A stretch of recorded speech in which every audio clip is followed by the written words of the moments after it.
en el marco de la Ruta Integral de Atención en Salud en Hipertensión Arterial. Este caso clínico tiene como objeto profundizar las partes de decisión clínica, decisión diagnóstica, tamizaje de órgano blanco, clasificación de riesgo cardiovascular, pero recordemos que en la próxima sesión vamos a hablar de dislipidemia y clasificación de riesgo cardiovascular en Colombia. ¿Cuál es la recomendación? Porque en eso sí difieren bastante de guías internacionales. Entonces, por ahora, vamos a comenzar con este casito, que es un hombre de 48 años de edad, conductor de taxi, natural y procedente de Bogotá, de credo religioso católico, estado civil casado, vive en el barrio de Las Palmas, calidad de la información es bastante regular y básicamente usted mientras que hace la consulta está en compañía de un médico interno, el cual, digamos, la dinámica del caso clínico es esa, que ustedes como docentes o como médicos graduados van a tratar de guiar a su médico interno en tomar decisiones. Vamos a hacer ese rol de docentes. El motivo de la consulta es el siguiente abogado.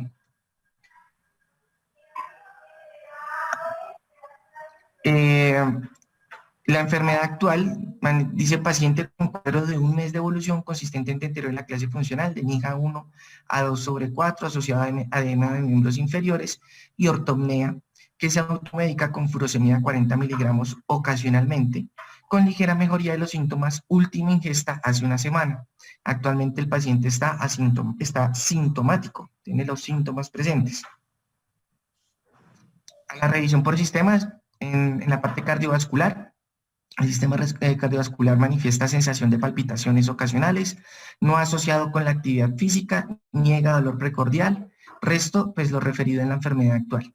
En la parte respiratoria manifiesta roncopatía, manifiesta pues que durante las noches la persona con la que comparte su esposa, ella manifiesta que pues bastante ronquidos frecuentes y durante todo el periodo de la noche. El sistema nervioso manifiesta cefalea matutina de predominio frontal de 2 meses de evolución, de intensidad 5/10 sin cambios de intensidad y frecuencia no irradiada a ninguna parte del cuerpo, manifiesta también hipersomnia diurna. En la parte genitourinaria refiere sensación subjetiva de disminución del volumen urinario diario. Manifiesta que ya no orina como antes, no es que tenga dificultades en el chorro, ni pujo, ni tenesmo, pero sí manifiesta una disminución del flujo urinario. Entre los antecedentes familiares, padre y madre hipertensos y diabéticos. Y en los patológicos, pues hipertensión arterial diagnosticada hace 6 años, sin tratamiento. Es un paciente que no le gusta asistir al médico, no le gusta tomar medicamentos, pero porque no tenía síntomas durante casi esos 6 años de evolución y de diagnóstico. Sin embargo, en el último mes, como manifiesta la enfermedad actual, sí ha tenido edema de miembros inferiores y la disnea, que es lo que lo obliga a consultar. También es un paciente obeso. En la parte de farmacológicos, furosemida 40 miligramos al día, con un consumo muy irregular.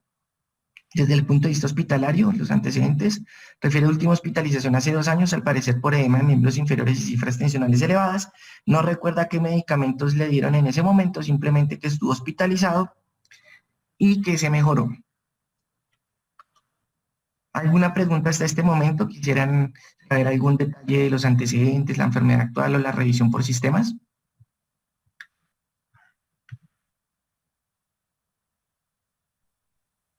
¿Cuánto tendría de atención en este momento? Bueno, ya vamos a hablar del examen físico. Listo. Entonces, en el examen físico, tenemos un paciente alerta, hidratado, afebril y con los siguientes signos vitales. Una tensión arterial de 160/93, una frecuencia cardíaca de 89 latidos por minuto, una frecuencia respiratoria de 16, una temperatura de 36.5, está saturando 92% con AFI2 del 21. Su peso es de 87 kilos y su talla es de 1.60 metros. El índice de masa corporal le da 34 kilómetros cuadrados. El perímetro abdominal era de 112 centímetros, un perímetro abdominal que pues lo tomaron con calidad, y una glucometría que le hicieron al azar de 148 miligramos de decilitro. En cabeza y cuello tenía una mucosa oral húmeda, conjuntivas normocrómicas, unas facies abotagadas, cuello no masas, con una ingurgitación yugular grado 2 sobre 4 a 30 grados. Un tórax simétrico, ruidos cardíacos rítmicos con reforzamiento del segundo ruido en el foco tricuspidio, ruido respiratorio murmullo vesicular conservado con tiempo expiratorio prolongado. El abdomen tenía un abundante panículo adiposo, no distendido ni doloroso. Extremidades inferiores con edema grado 2 sobre 4, blando, perfusión distal de menos de 2 segundos, pulsos distales simétricos, y en la parte neurológica pues era un examen físico normal, no tenía ningún tipo de... Bueno, ¿alguna pregunta hasta acá? ¿Quieren saber más detalles acerca del examen físico y de todo lo que ya hemos leído? Doctor, me están diciendo que hábitos, fumador y deporte, no sé. Bueno, frente al tema del deporte, es un paciente sedentario, y frente al tema de cigarrillo o consumo de alcohol, negativo. Buenos días, ¿tiene algún paraclínico? Ninguno. El paciente asiste sin ningún estudio. ¿Hay alguna información sobre el APEX del paciente? No lo describen. Es un paciente obeso que pues per se ya tiene una dificultad para saber dónde tiene la punta del corazón por método palpatorio. Entonces no lo describen. Lo único que tenemos de hallazgo es esto en el examen físico. ¿Quisieran saber algo más de antecedentes, algo que les parece relevante? Bueno, vamos a continuar entonces. El médico que lo vio, junto con su interno, le hacen un diagnóstico de hipertensión arterial no controlada, obesidad y un síndrome edematoso. Entonces, frente a los diagnósticos iniciales que propone el médico, ¿cómo podemos ser críticos con este diagnóstico? Bueno, ahí en primer lugar pues le falta el diagnóstico de diabetes mellitus tipo 2 porque tiene una hiperglicemia en ayunas por arriba de 126, entonces es el primer diagnóstico que le falta. Lo otro que veo es que en relación a la obesidad con el índice que tiene, ya se puede clasificar como índice de obesidad grado 1.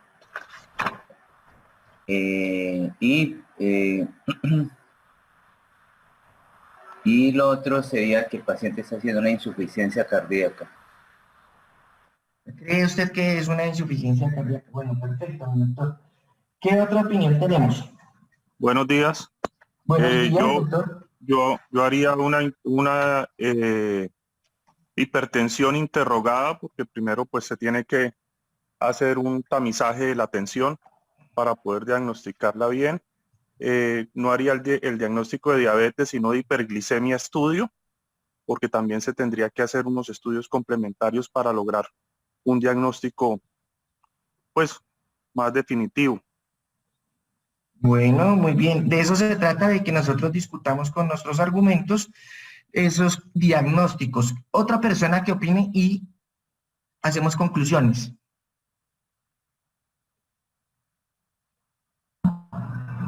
Yo estoy anotando todo lo que ustedes dicen. De pronto lo que había dicho el compañero de los tamizajes, ya cuando sale la tensión de 160-100, ya se puede diagnosticar hipertensión arterial en personas de mayores de 35 años. Entonces, este paciente tenía tensiones de 160, así que sí se le hace el diagnóstico de hipertensión. Bueno, listo. Vamos a hacer unas conclusiones con todas esas ideas que ustedes nos acaban de comentar. Todos tienen algún grado de acierto con el tema de los diagnósticos. El primero, hipertensión arterial no controlada. Con respecto a la hipertensión, pues es lo que manifiesta la doctora, donde si tenemos un paciente, y recordemos que eso lo dijimos durante la semana, con unas cifras tensionales superiores a 160-90 durante la estancia en un consultorio, deberíamos considerar diagnóstica estas cifras tensionales y no requiere de confirmación ni con un monitoreo ambulatorio de presión arterial ni con un AMPA. Entonces el diagnóstico de hipertensión arterial no controlada estaría medianamente bien, según lo que puso el médico en la historia clínica. Sin embargo, falta clasificar la hipertensión arterial según sus estadios, que para este caso ya sería un estadio 2. Y es importante poner el estadio en la historia clínica toda vez que de acuerdo al estadio, pues usted toma decisiones si vamos a tratar con monoterapia o si ponemos una terapia dual. ¿Es correcto? Bueno. Entonces esa es la primera, digamos, gran enseñanza. Con respecto a lo que mencionamos en la obesidad, el primer doctor nos mencionaba que ya teníamos unos elementos para clasificarlo como una obesidad grado 1 y estoy totalmente de acuerdo con ello. Por el índice de masa corporal ya nos da una clasificación de la obesidad. Hay que poner la obesidad de acuerdo a su grado para saber pues también cuál es el tratamiento. Y vamos a darnos cuenta que para la próxima sesión clasificar la obesidad y probablemente llegar a su etiología nos va a ser útil para el tratamiento de los pacientes a largo plazo. Entonces, tratar de establecer la obesidad, en cuánto tiempo se estableció, etcétera. Esas son cositas o elementos a la anamnesis que más adelante iremos desarrollando. Y frente al tema de la diabetes mellitus tipo 2, pues tal vez no fui claro en la historia clínica, mencionamos que era una glucometría, es glucometría, no es glicemia, es una glucometría en ayunas, no es en ayunas, es aleatoria, ¿sí? Es una glucometría aleatoria. Entonces tener 148 de glucometría aleatoria no está denominada como un criterio diagnóstico para diabetes mellitus tipo 2. Sencillamente es una glucometría aleatoria, no sabemos ni siquiera cuánto es el periodo de la última ingesta de alimentos del paciente, y recordar que la glucometría independiente de todo, pues no es el mejor mecanismo para establecer el diagnóstico de diabetes mellitus tipo 2.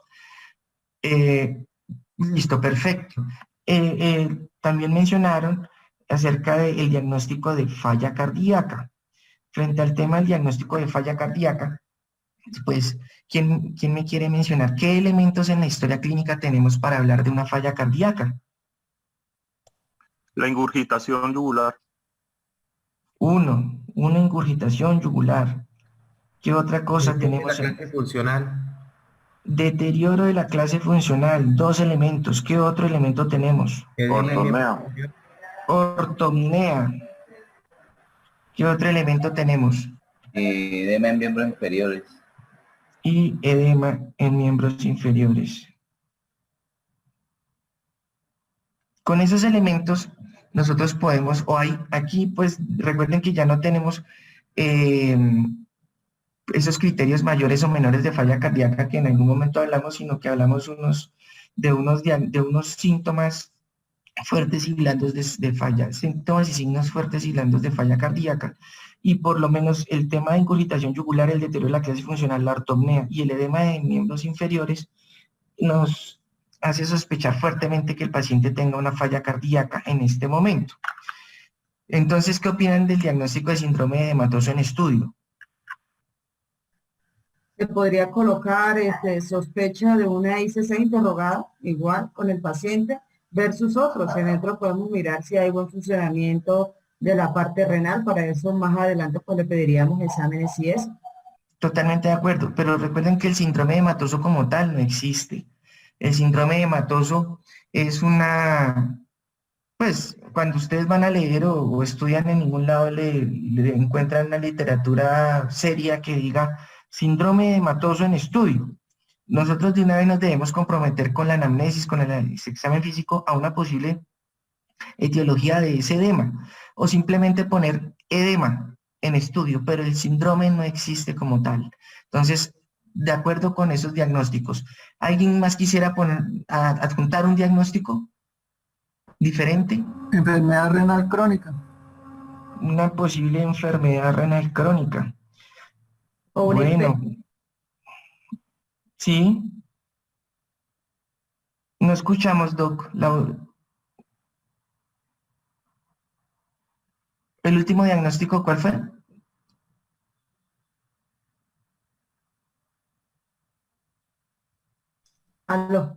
Una sí. cardiopatía hipertensiva, ¿no? Una posible cardiopatía hipertensiva. Entonces, bueno, muy bien por esos diagnósticos. ¿Qué elementos tenemos nosotros para pensar que el paciente tenga comprometido blanco corazón con solamente esos primeros datos y lo que llamamos de historia clínica? Tiene, no, pero recuerda que El compromiso de órgano blanco en falla cardíaca lo buscamos en términos de hipertrofia ventricular izquierda. En este momento estamos ya hablando que el paciente tiene una falla cardíaca establecida y no sabemos la etiología. Probablemente sea hipertensiva, pero no la tenemos a ciencia cierta. Y aquí el elemento es, ¿cuáles son los criterios para yo poder sospechar siquiera que el paciente tiene una hipertensión arterial? ¿Tiene elementos para pensar que tiene un órgano blanco corazón por su hipertensión arterial? ¿Qué decía o qué dijimos en la clase durante la semana? Pues yo pienso que sí, porque el paciente tiene una hipertensión arterial posiblemente de larga data no controlada, no manejada desde el punto de vista de medicamentos, y el daño ya debe estar produciendo alteración de la fibra muscular, y por eso el paciente ya tiene ortopnea, edema en miembros inferiores, disnea, no tolera el decúbito, quiere decir que está haciendo una hipertrofia ventricular, y ya no tanto hipertrofia, sino ya está haciendo una cardiopatía dilatada. Totalmente de acuerdo, doctor. Muy bien. Ese es el segundo paso de una cardiopatía hipertrófica, la cardiopatía dilatada. En este caso en particular, el doctor mencionó algo muy importante. Trata paciente hipertenso de larga data, es decir, más de 5 años, según la guía, lo que dijimos durante la clase de la semana, sin tratamiento. Cuando yo encuentro un paciente de más de 5 años sin tratamiento, siendo hipertenso, el paciente de entrada se va para búsqueda de órgano blanco, independiente si tiene o no tiene síntomas. De órgano blanco corazón estoy hablando en particular, porque así no lo mencionaba o así es la recomendación de la guía de práctica clínica colombiana. Entonces, tengo argumentos o tengo elementos para pensar que tiene compromiso de órgano blanco corazón. Si no tuviera síntomas, los tengo. Y ahora peor, con todas estas manifestaciones clínicas que tiene el paciente. Frente al plan diagnóstico, ¿qué opinan acerca de los paraclínicos? Le solicitó un ECO-TT, un electrocardiograma, una relación de albuminuria creatinuria, una creatinina, un BUN, un sodio, un potasio, un hemograma, una radiografía tórax, un perfil lipídico y una TSH. ¿Están de acuerdo o les hace falta algo para estudiar este paciente? La microalbuminuria. ¿Una qué, perdóneme? Microalbuminuria. Una microalbuminuria. La glicemia. Una glicemia le hizo falta, anotemos, glicemia. Pero doctora, La le glicemia pidió pre y post, por favor. Glicemia pre y post. pre y post.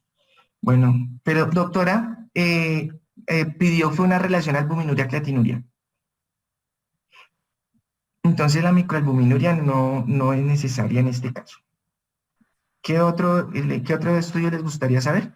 A mí me gustaría pedirle una proteinuria en 24 horas. Todas esas cosas son lo importante de este caso. Si nos damos cuenta, se trata de opinar y ver la gran variabilidad de criterios, tanto diagnósticos como de plan diagnóstico que tenemos frente a un caso en común, que si cada uno de ustedes los abordara, tendría cosas diferentes para solicitarle, diagnósticos diferentes para adjuntarle y estudios diferentes que les van a solicitar. ¿Sí? Bueno, mi doctor, una proteinuria en 24 horas. Entonces, ¿qué se menciona frente al tema de búsqueda de órgano blanco corazón? ¿Quién es Janet?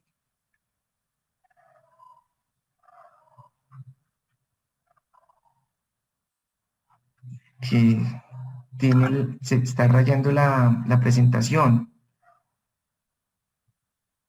No sé si todos lo están viendo. Señor. Vamos a preguntarle a soporte a ver cómo arreglamos la pantalla. Se ve rayado.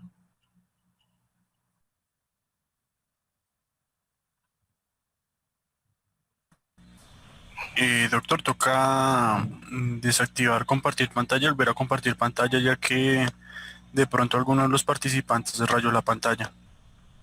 Siga, eso sigue. Ay, sí. Bueno, vamos a ver cómo dejamos de compartir.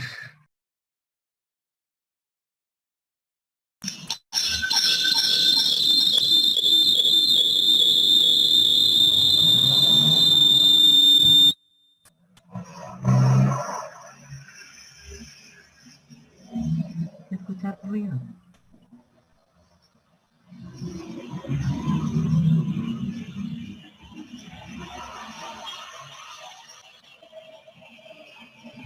Bueno, correcto. Listo, ya pasamos el impasse, no pasó nada. Listo. Frente al tema del plan diagnóstico, entonces, para concluir, el tema de la proteinuria en 24 horas, solamente cuando hablamos de compromiso de órgano blanco riñón, nos menciona que primero hagamos el tamizaje con la relación albuminuria-creatinuria o con una albuminuria. Si tiene una albuminuria incrementada alta o una albuminuria alta, que es decir, entre 30 y 300 o mayor de 300, es cuando yo solicito la proteinuria en 24 horas. Esta recomendación está basada en que el estudio de proteínas en 24 horas es un estudio un poco engorroso para el paciente, y que muchas veces pues va a salir normal toda vez que usted no tenga una albuminuria alterada. Entonces no vale la pena hacerlo hasta cuando usted determine que definitivamente sí tiene una albuminuria o una relación albuminuria-creatinuria incrementada, por lo menos por encima de 300. Y pues entre otras cosas para también ahorrar costos, ¿no? Porque la relación albuminuria-creatinuria y la albuminuria es más económica que la proteinuria en 24 horas. Entonces, no es la recomendación en este momento, toda vez que no sabemos ni siquiera cómo está la albuminuria-creatinuria, ¿sí? Entonces, primero hacemos este estudio. Perfecto. Vamos a pasar al plan terapéutico. ¿Qué opinan acerca del plan terapéutico?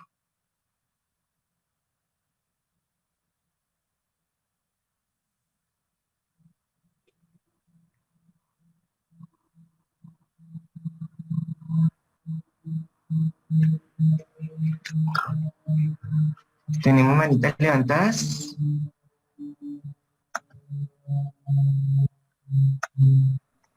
No, doctor, no tenemos manitas levantadas. ¿Y los participantes? ¿Cuántos participantes tenemos en el momento? Tenemos 85 participantes, doctor. Ah, bueno, perfecto, bueno, muy bien. Bueno, frente al tema del plan terapéutico. Entonces, el plan terapéutico menciona furosemida 40 miligramos al día, verapamilo 80 miligramos cada 12 horas y losartán 50 miligramos cada 12 horas. Entonces, tenemos una opinión frente al tratamiento. Nos gusta el losartán. ¿Quién apoya el losartán? En este caso, ¿será un buen medicamento para este paciente?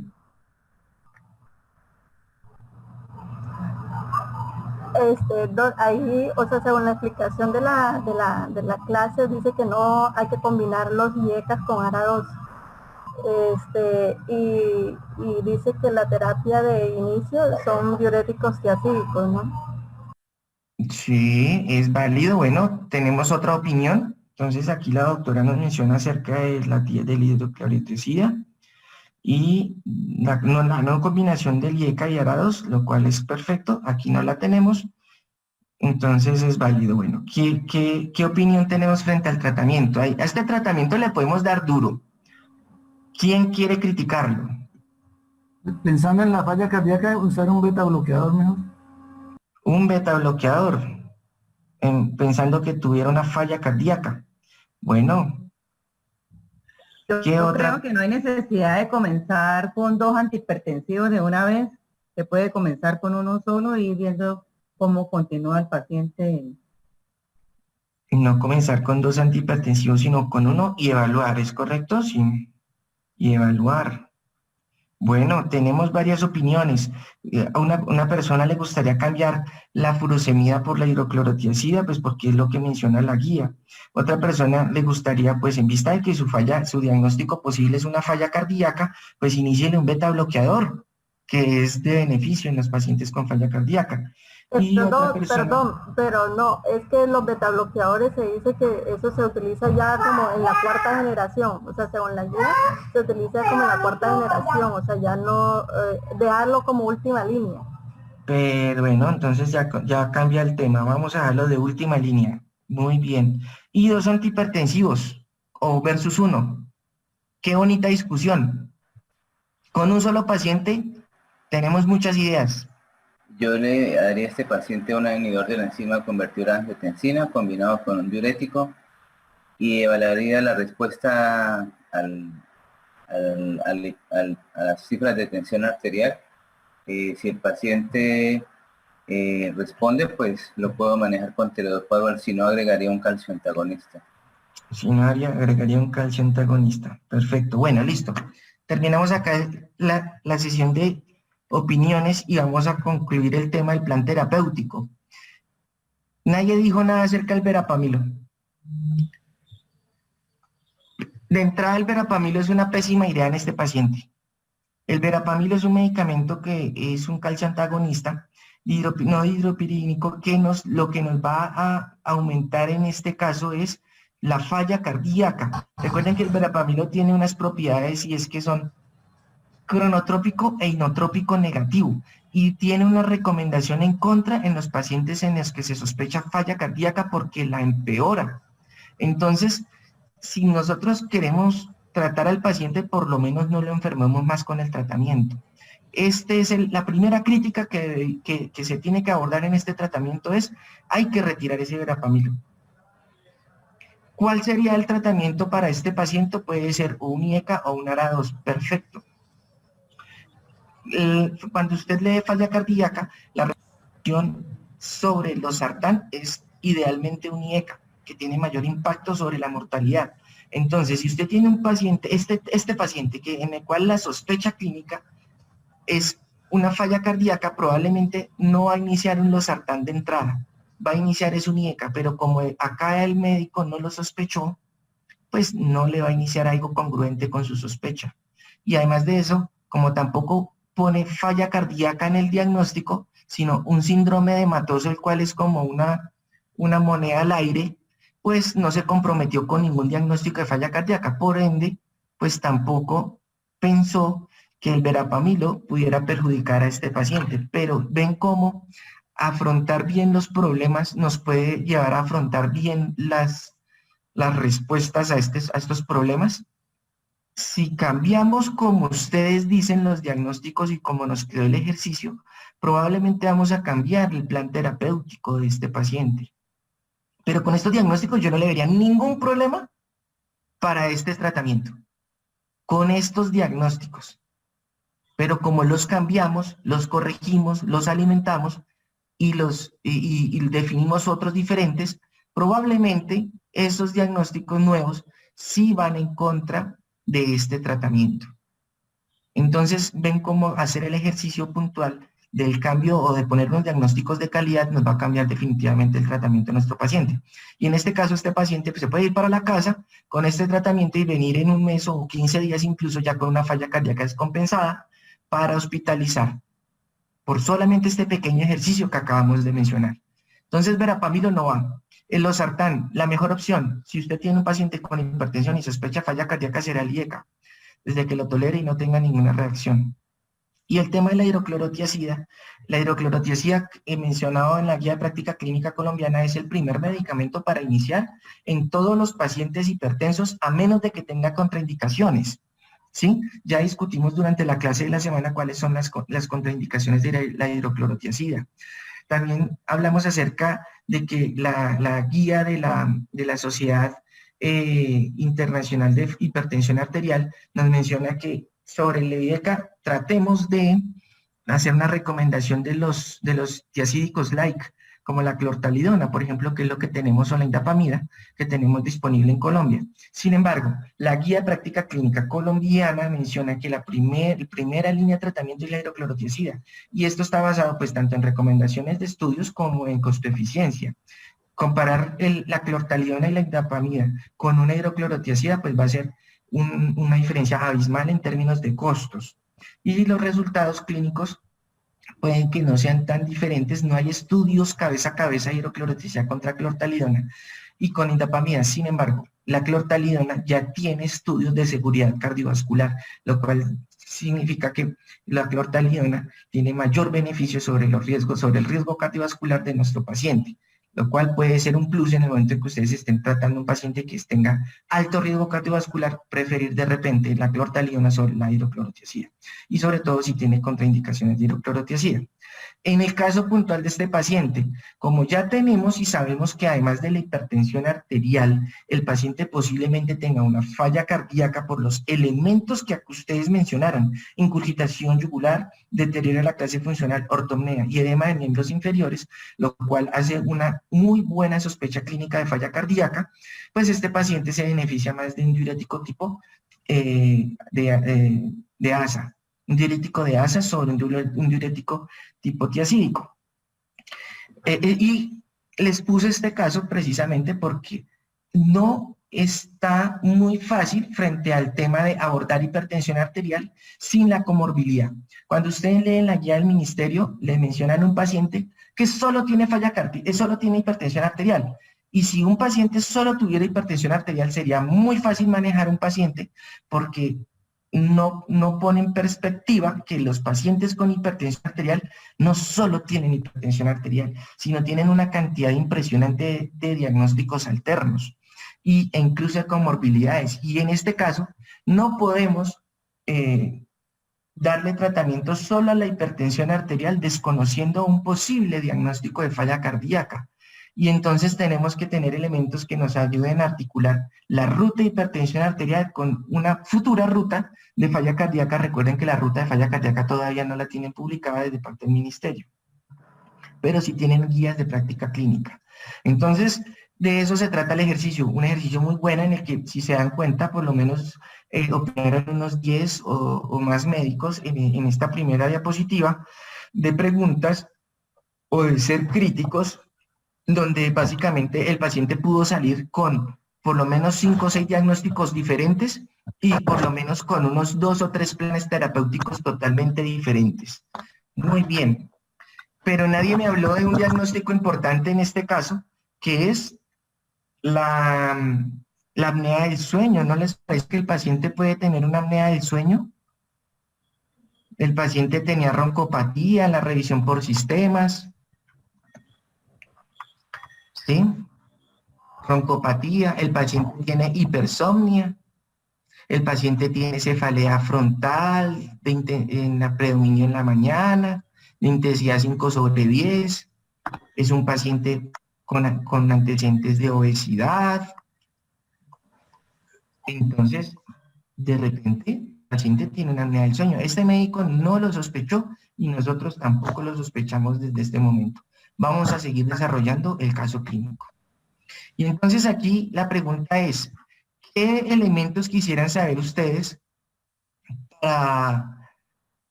poder abordar el paciente de acuerdo a una ruta integral de atención y salud? ¿Qué les gustaría saber? ¿Qué creen que les hizo falta algo? De acuerdo a lo que mencionamos en la clase, a este punto donde tenemos el paciente, ¿cree que faltó algo?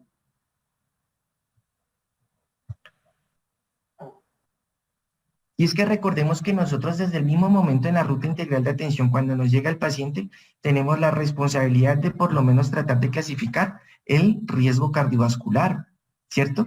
Ah, pero es que no tenemos ni un examen. No tenemos ni un examen para clasificar el riesgo cardiovascular, así nos va a quedar muy difícil. Entonces, si yo no tengo ni un paraclínico para clasificar riesgo cardiovascular, ¿qué debo hacer? Esa es la pregunta. ¿Alguien quiere contestar en el auditorio?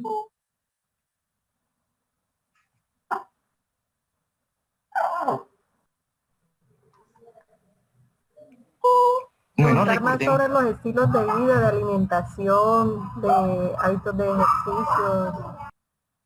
Bueno, pero estamos hablando de la clasificación de riesgo cardiovascular. Entonces recuerden que si nosotros tenemos un paciente que ingresa y no tiene ni un solo paraclínico para poder saber el riesgo cardiovascular según Framingham Score, pues lo que vamos a hacer es la clasificación de la OMS para riesgo cardiovascular, que es una clasificación que se usa para determinar riesgo en pacientes que no tienen estudios, o incluso la estrategia está más diseñada para el PIC, es decir, para clasificar riesgo cardiovascular cuando el paciente es atendido ambulatoriamente o en su casa o en el domicilio, etc. Entonces, Nos faltaron elementos y este médico tampoco le clasificó el riesgo cardiovascular según la OMS. Ya lo vamos a hacer y vamos a hacer el ejercicio de cómo clasificar ese riesgo cardiovascular. Bueno, la pregunta es, y lo que habíamos mencionado, ¿el paciente es hipertenso? Definitivamente, claro. ¿Qué confirmación diagnóstica? No lo requiere. La clasificación de riesgo cardiovascular, ¿qué pasó? Eso es lo que estamos hablando. Y aquí tenemos la clasificación del riesgo cardiovascular. Entonces, para clasificar el riesgo cardiovascular según la OMS en este paciente, usted solamente tiene que preguntar esto. ¿Cuántos años tiene nuestro paciente? 48. Está en esta fila. ¿En cuál columna? No, ¿el paciente fumaba? Ustedes preguntaron. Yo no se los puse en la historia clínica porque quería estimular la pregunta. Y lo preguntaron. Me preguntaron, ¿fumaba o no fumaba? Y la pregunta es, no fumaba. ¿Para qué era esa pregunta? Para poder clasificar el riesgo cardiovascular en pacientes.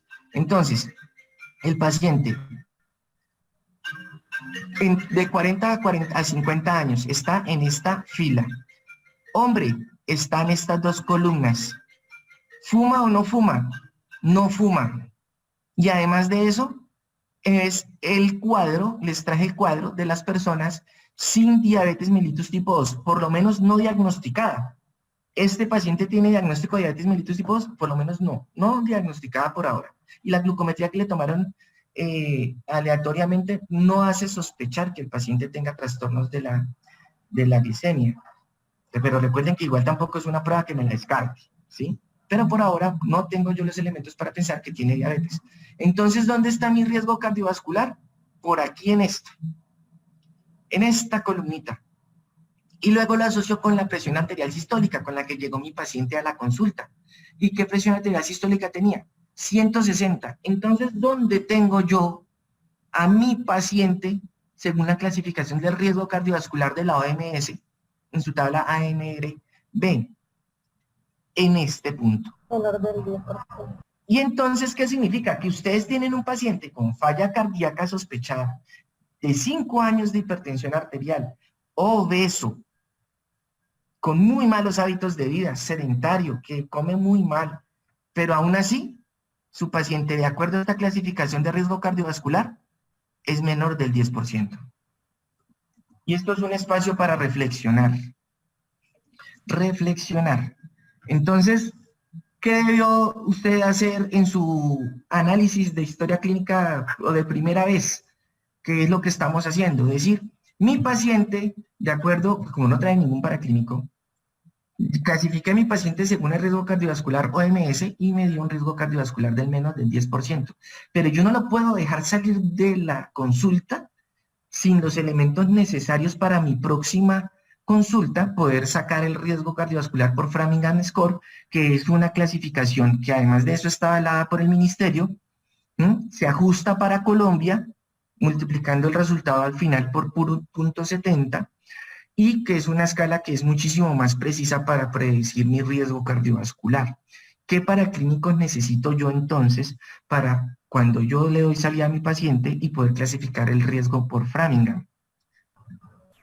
HDL, LDL, colesterol total. Un perfil lipídico. Muy bien, doctora. No necesito nada más por ahora para poder determinar si mi paciente, y solamente preguntándole. Con eso ya puedo definir. No sé si alcanzaron a leer dentro del material que se envió para bibliográfico durante la semana, se envió la ficha técnica que elaboró el ministerio para la clasificación de riesgo cardiovascular en los pacientes por medio de la estrategia Conoce tu riesgo peso saludable. Tuvieron, pues, digamos, si tuvieron la oportunidad de leerlo y de repente de hacer un ejercicio en la aplicación, pues bueno, yo se la hice a este paciente desde mi celular y les voy a mostrar los pantallazos. Esto fue lo que me salió cuando yo ingresé los datos de mi paciente a la aplicación del ministerio. Y me dice, primer resultado, recuerden que damos resultados en 4 áreas, según en la estrategia Conoce tu riesgo peso saludable. En 4 áreas. Primero, el índice de masa corporal. Segundo, la obesidad abdominal. Tercero, el riesgo de Framingham Score. Y cuarto, el riesgo de que usted tenga diabetes. Y esto me va a llevar a una cosa. Ya les voy a decir. Yo lo hice. Yo cogí mi casito clínico y le saqué la clasificación por medio del aplicativo del ministerio. Y me dice, el resultado y recomendaciones para el peso y adecuado índice de masa corporal. Usted tiene 33.98 o más. Es una obesidad clase 1, ya lo habíamos mencionado. Y me da unas recomendaciones que prácticamente yo puedo darle a mi paciente si es que yo no me acuerdo. Me dio un resultado frente a las recomendaciones para peso de acuerdo al perímetro abdominal. 112, usted tiene una obesidad abdominal y usted debería hacer esto. Todas las recomendaciones me las dan porque me incluye los riesgos. Y eso lo puedo hacer yo como médico. ¿Cómo? Articulando mi historia clínica o teniendo internet en mi computador para que cuando yo baje el resultado quede implícito en mi sistema de historia clínica. Es un elemento, un aplicativo que es de mucha utilidad si usted no quiere hacer ningún desarrollo de clasificación de riesgo cardiovascular en su historia clínica por costos o por simplemente imposibilidad operativa. Y me dice el riesgo de diabetes. Doctor, pero para llenar esos datos se tenía que tener en cuenta el perfil lipídico. Usted ahí en el caso clínico no los colocó. Entonces... Totalmente de acuerdo, doctora. Cuando usted está haciendo ese aplicativo, a usted le preguntan, ¿tiene o no tiene exámenes de su paciente? Y la respuesta es, no tengo. Y al no tener, mire lo que me dice. Riesgo de infarto según OMS, o sea, riesgo cardiovascular bajo, que fue el ejercicio que hicimos acá. Entonces, el aplicativo me sirve con o sin exámenes. Acá, para el riesgo de diabetes, me dio 19 puntos. 19 puntos. Y le hice un Finrix Score, ¿no? Recuerden que esto ya es, usted tiene riesgo definitivamente de tener diabetes.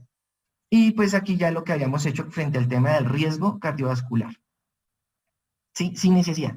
Entonces recuerden que en la ruta integral de atención en salud de entrada, usted debería clasificar el riesgo de todos estos riesgos de su paciente.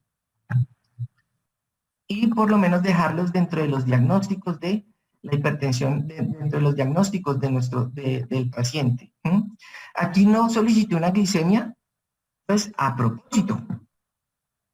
Pero el a propósito era hacer el ejercicio, decir, y este paciente le voy a pedir una glicemia, pero no porque sea algo de rutina, sino porque yo definitivamente le hice el Finrix Score y necesita definitivamente tamizaje para diabetes, porque está plenamente justificado de acuerdo a la clasificación de riesgo cardiovascular. ¿Y por qué también puse este caso frente al tema de los paraclínicos? Porque nos dimos cuenta que no es necesario tener un paraclínico para yo comenzar a hacer un abordaje de riesgo de mi paciente. Solamente es medirlo, pesarlo, hallarlo y preguntarle. De repente, con estos datos, aplicarlos en la app del ministerio o en la página del ministerio para saber todas estas recomendaciones frente a los riesgos que identifico en mi paciente y tomar conductas. Entonces, para finalizar, le tomamos una glicemia pre y post, lo cual fue una decisión muy afortunada ¿por qué? Pues porque es que además de eso tiene un riesgo de 19 puntos, que es muy alto para tener diabetes. Y también le solicitamos el perfil lipídico para mi próxima, pues cambiar este riesgo, porque si yo le dejo con un riesgo bajo, probablemente me estoy mintiendo a mi paciente. Este paciente no debe tener un riesgo bajo, y esto es a modo de retroalimentación. Definitivamente no podemos seguir clasificando a nuestros pacientes con OMS. Esto es una estrategia que es para el domicilio, para cuando estemos en el plan de intervenciones colectivas, fuera de las instituciones, y para mi primera consulta. Y posteriormente, señora. Yo puedo diagnosticar un paciente con diabetes con una glicemia al azar. Según, bueno, fue una pregunta de examen o algo que decía que la hemoglobina glicosilada, pero igual yo también puedo hacer diagnóstico. Para hacer diagnóstico es con una hemoglobina al azar que salga mayor de 120, me parece que es, ¿no es? O precisamente yo tengo que hacer diagnóstico es con la hemoglobina glicosilada. No, doctora, el diagnóstico de diabetes mellitus tipo 2 entonces lo establecemos con 3 estrategias: glicemia pre, glicemia hemoglobina glicosilada, una glicemia pre, una curva de tolerancia a la glucosa, y si usted tiene una glicemia aleatoria mayor de 200 asociado a síntomas. Si no hay asociación de síntomas, no podemos hablar de diabetes mellitus tipo 2. Y son glicemias. La glicosilada sí se puede... Perdón, fue como Sí, una dime. pregunta del pre-test.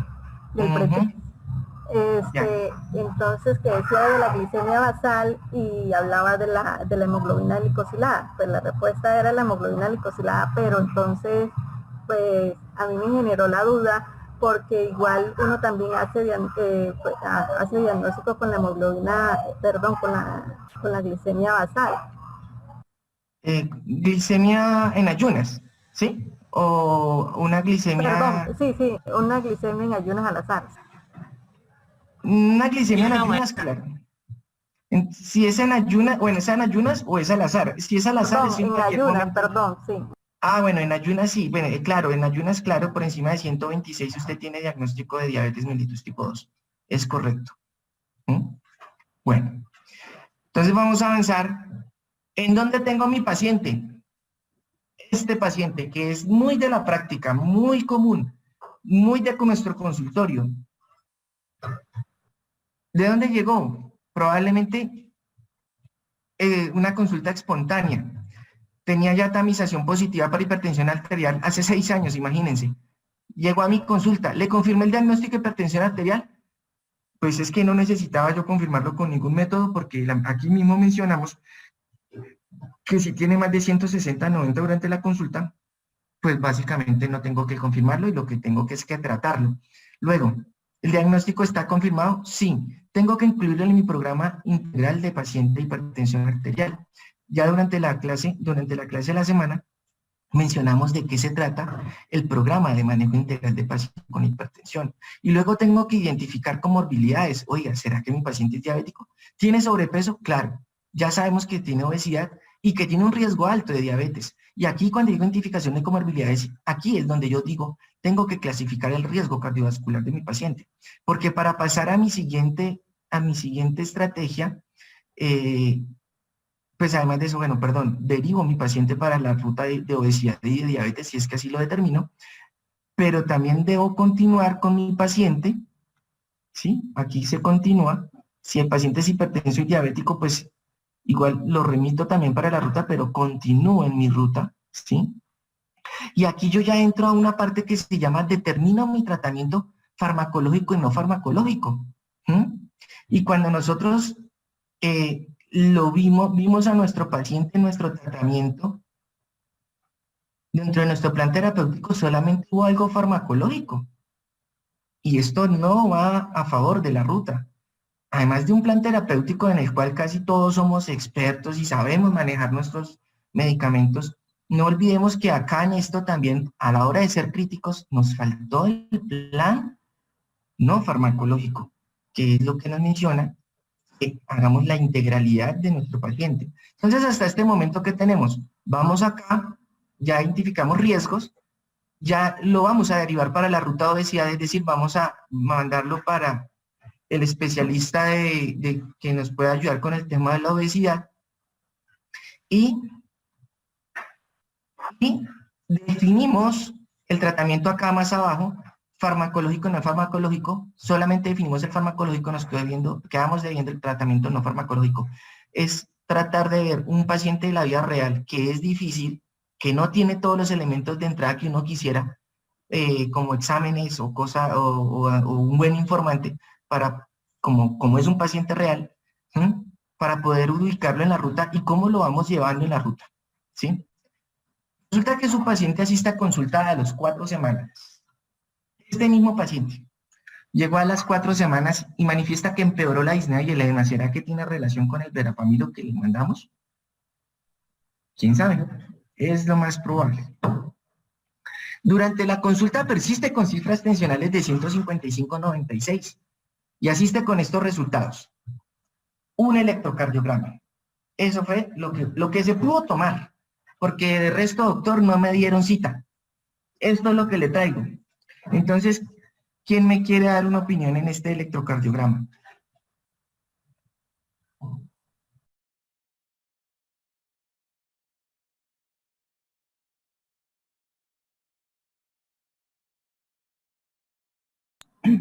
Taquicardia.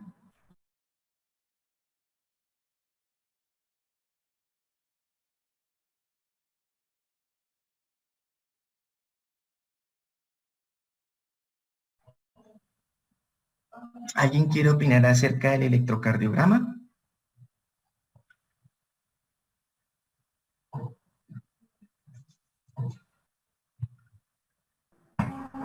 Y la onda T invertida, Esta doc, la de, acá en las derivaciones precordiales, ¿sí? ¿Esto? Pues sería un electrocardiograma que presenta frecuencias cardíacas. Es que veo como un poquito borrosa, sí, están como más de, que no veo bien. Está como más de 100, no sé dónde terminarlo. Está casi sobre los 150. 150, pero observo, creo que dice D3, hay como un poquito de elevación del punto J, no sé, no me corrige que veo borroso acá. ¿El D3, doctora?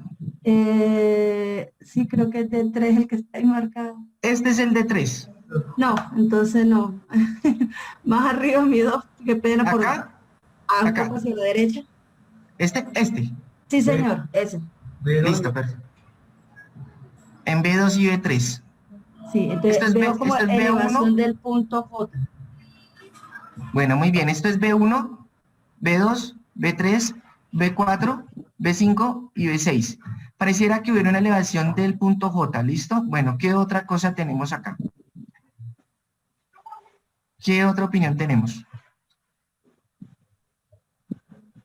Para el diagnóstico de la taquicardia supraventricular izquierda es muy complejo la imagen del electrocardiograma para poder identificar las derivaciones, pero parece que sí tiene una hipertrofia ventricular izquierda. Bueno, de entrada esto es un electro muy patológico, como lo acaban de mencionar. Es un paciente que en este momento en su consultorio tiene una taquicardia supraventricular de complejo estrecho. ¿Es correcto? Probablemente por lo que nos mencionaron acerca de todo esto de la inversión de la onda T, el paciente tiene una sobrecarga ventricular izquierda, ¿sí? Y frente al tema de la aleación del segmento ST, es muy difícil establecer si tiene o no tiene la aleación del segmento ST debido a la frecuencia que tiene nuestro paciente. Entonces no es tan fácil determinar eso. La situación es que este electro es muy patológico, definitivamente nuestro paciente habrá que hospitalizarlo, ¿cierto? Porque llegó con supraventricular y tiene unos signos importantes de sobrecarga ventricular izquierda. Probablemente tenga, si le hacemos un índice de Sokolov, un índice alto y nos orienta a pensar que el paciente además de eso tiene una hipertrofia ventricular izquierda. ¿Alguien nos quiere dar una opinión frente a cuál es el rendimiento del electrocardiograma para hipertrofia ventricular izquierda?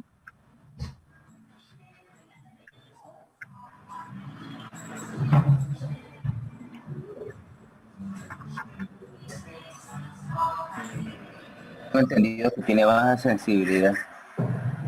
Tiene una muy baja sensibilidad. Los estudios tienen una variabilidad operativa muy grande. Usted encuentra estudios de hipertrofia ventricular izquierda en electrocardiogramas que puede variar entre el 20 y el 60% de su sensibilidad, lo cual es una prueba que entonces le da un pésimo rendimiento, pero pésimo rendimiento para El diagnóstico de hipertrofia ventricular izquierda y compromiso de órgano blanco corazón en hipertensión arterial no debería usarse, y esa es la recomendación del Ministerio de Salud y Protección Social, ¿sí? Ahora, específico perdón, sí es. una pregunta. Pues a nosotros cuando nos enseñan en la parte del electrocardiograma, siempre nos dicen, bueno, cuando observamos que en B5, en B6 está el complejo R, pues ancho, alto, entonces significa que hay una hipertrofia ventricular izquierda. O sea, eso nos enseñaron con los métodos, entonces, pues yo puedo diagnosticar una hipertrofia ventricular izquierda por un electrocardiograma según ahí lo que se saca, igual también por el índice de Sokolov, ¿o no? Eso es lo que estamos hablando, mi doctora. Es poco sensible, pero muy específico. ¿Qué significa eso? Que si usted encuentra hallazgos que sugieren hipertrofia ventricular izquierda en su electrocardiograma, con mucha seguridad, el paciente lo tiene. Cuando hablamos de baja sensibilidad, significa que muchos pacientes con hipertrofia ventricular izquierda tienen electrocardiogramas normales. Por eso es un pésimo estudio de tamizaje. ¿Listo? Quedó comprendida la idea. Pero, no hay que satanizar el electrocardiograma en hipertensión arterial. Y este es el ejemplo que les traje. Porque el electrocardiograma en hipertensión arterial no tiene el objetivo de buscar hipertrofia ventricular izquierda. Tiene el objetivo de buscar diagnósticos alternos. Tiene el objetivo de buscar hacer diagnósticos diferenciales. Y si ustedes no le hubieran ordenado el electrocardiograma a este paciente, probablemente no hubiera traído este diagnóstico de taquicardia supraventricular.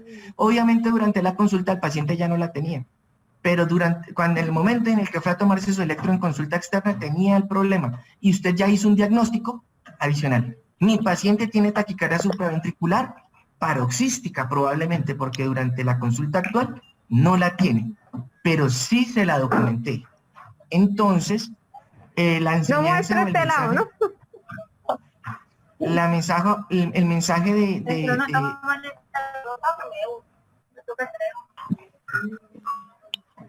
yo creo que se quedó como un micrófono abierto.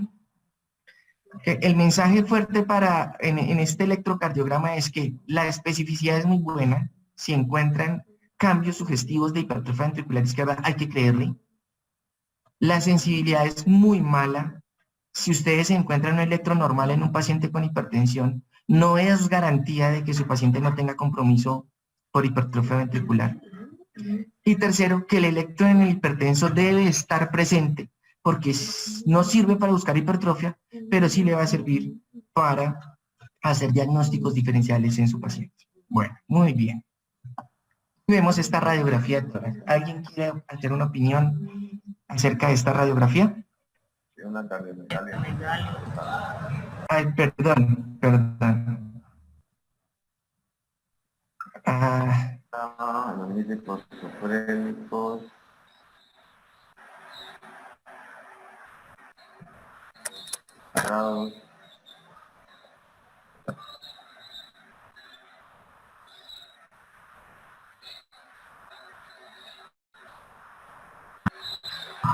Bueno, de entrada se ve que es un corazón grande, corazón casi como en bota, pero igual para saber si tiene una hipertrofia cardíaca, toca sacar el índice, el índice cardiotorácico. Un aumento en la silueta cardíaca y aumento en el peribronquial. Yo veo hipertrofia ventricular derecha e izquierda. Y si hay aumento de la trama bronquial.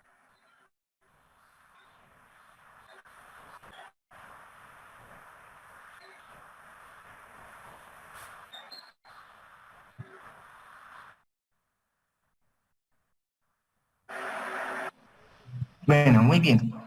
Efectivamente, entonces tenemos una radiografía de tórax que tiene una muy buena técnica. está bien inspirada, bien penetrada, no está rotada, donde se aprecia que en los campos, en los tejidos blandos, pues no encontramos mayores cambios, no hay fracturas. El tejido adiposo, pues es importante. Tenemos en la parte pulmonar y pleuropulmonar, pues unas opacidades de origen intersticial en los campos pulmonares de predominio hacia los cilios, lo que significa pues probablemente un reforzamiento de los cilios pulmonares, con algo de opacidades intersticiales reticulonodulares pequeñitas hacia las bases y hacia los cilios, lo cual pues en el contexto de esta cardiomegalia básicamente sobrepasa la línea medioclavicular, y probablemente va a tener un índice cardiotorácico aumentado, tiene un pedículo vascular aumentado, se pierde la curva del cono pulmonar, lo cual también me habla acerca de un crecimiento global de cavidades. Si ustedes se dan cuenta aquí, la relación entre el esternón y el corazón sobrepasa casi que los 2/3 de la longitud total del esternón, lo que significa que también hay un crecimiento de cavidades derechas. Y en conclusión tenemos un paciente con una muy alta sospecha radiográfica de una falla cardíaca global. Junto con el electro que tenemos, las manifestaciones clínicas, pues nos sustenta mucho más. Sin embargo, ¿cuál es el rendimiento o cuál es la importancia de la placa de tórax en este paciente o en un paciente con sospecha de hipertensión, con hipertensión arterial y sospecha de falla cardíaca? Sin, como siempre, los diagnósticos diferenciales, ¿no? Bueno, muy bien. Y tiene estos paraclínicos. Entonces, ¿qué opinión tenemos acerca de los paraclínicos? Los escucho.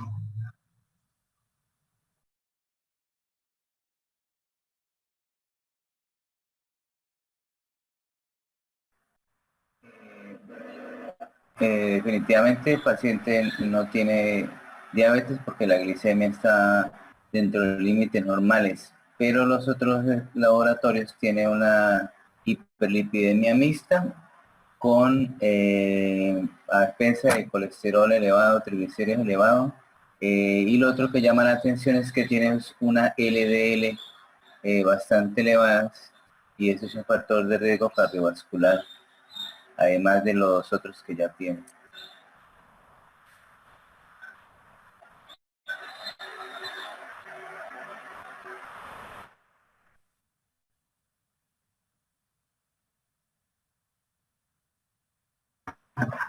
Doggy, la creatinina... No creo que se pueda descartar la diabetes con una glicemia pre, habría que de todas formas buscar un poquito más.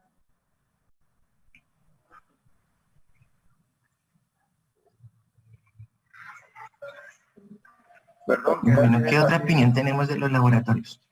¿Qué edad tiene el paciente, perdón? 48 años, loco.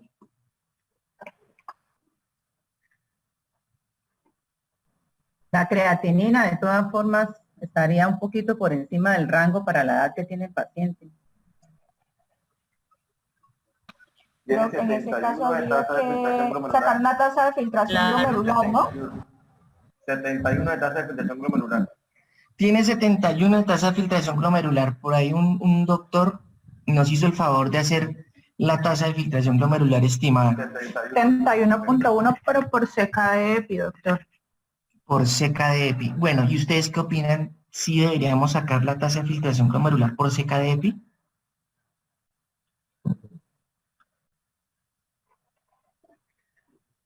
Es el mecanismo recomendado por la guía de práctica de enfermedad renal crónica en Colombia. Muy bien. Sobre el MDRD, sobre el Cockcroft-Gaul. Muy bien.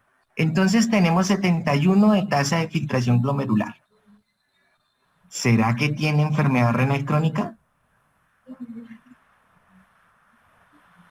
Lo que pasa es como el paciente es obeso, de todas formas eso también altera la tasa de filtración glomerular. Muy bien. Muy bien. altera la tasa de filtración glomerular y tiene 71 de tasa de filtración glomerular. Para definir enfermedad renal crónica debemos tener una tasa de filtración glomerular de ¿cuánto? No hay Menor de 60. Menor de 60 durante ¿cuánto tiempo?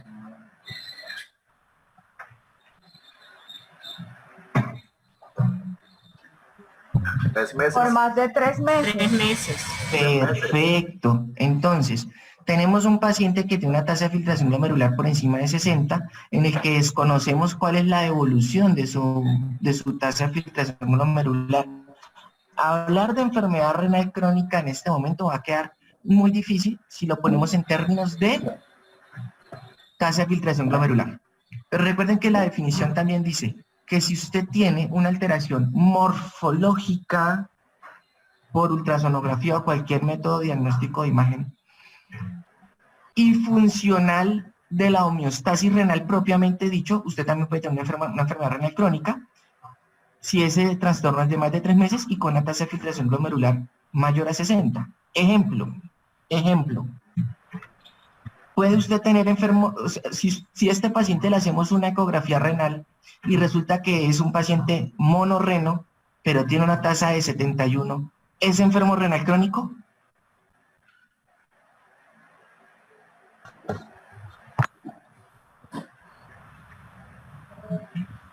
Sí, porque tiene una alteración tiene un solo riñón. Morfológico, sí señora, cumple el criterio de alteración morfológica y cuando usted habla de criterio de alteración morfológica es independiente de la tasa de filtración glomerular que tenga. ¿Qué otra función tiene el riñón en la homeostasis? Homeostasis de las proteínas, ¿cierto? Homeostasis de los electrolitos y homeostasis del pH, homeostasis del azúcar. Es correcto. Entonces, si usted tiene un parcial de orina que tiene glucosuria, pero no es diabético, o tiene un paciente que todo el tiempo vive con hipocalemia o acidosis metabólica, y es de origen renal, pues probablemente va a tener una enfermedad renal crónica independiente de si tiene o no tiene una tasa de filtración glomerular por debajo de 60. ¿Sí? Entonces, para no ir tan allá y no entrarnos en el mundo de la enfermedad renal crónica, tiene una relación albuminuria-creatinuria de 55. ¿Qué opinan de esa relación albuminuria-creatinuria?